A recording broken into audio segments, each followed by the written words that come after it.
y a 5 jours, alors qu'on comptait plus de 10 000 morts à Gaza, Emmanuel Macron a appelé pour la première fois à un cessez-le-feu. Il a plus tard ajouté qu'il n'y a aucune raison et aucune légitimité à bombarder et tuer des bébés, des femmes, des personnes âgées. Cet appel, bien que tardif, était salutaire. Mais il lui a valu d'être aussitôt accusé de planter un couteau dans le dos de la communauté juive et de frôler l'antisémitisme sur la chaîne E24 News. Le président de la République et la diplomatie française ont aussi été pris à partie par le CRIF, qui, niant la responsabilité de l'État d'Israël dans les massacres des civils palestiniens, s'est permis de demander une clarification de la position de la France.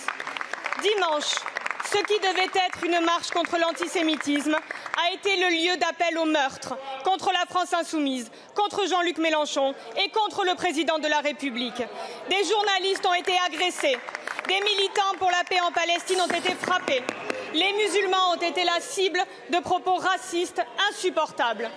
Et pendant que le petit monde politico-médiatique français se gargarise de cette journée désastreuse, la presse étrangère est sidérée par le blanchiment de l'extrême droite qui a lieu en France sur le dos de la lutte contre l'antisémitisme. À la France insoumise, nous refusons que soit rétrécie la lutte contre l'antisémitisme, contre le racisme et contre l'extrême droite, qui en est le premier vecteur.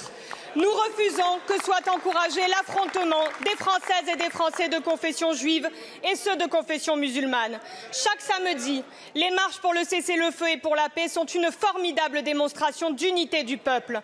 Madame la Première ministre, condamnez-vous les propos racistes contre nos compatriotes musulmans? Le ministère de l'Intérieur va-t-il interdire la Ligue de défense juive?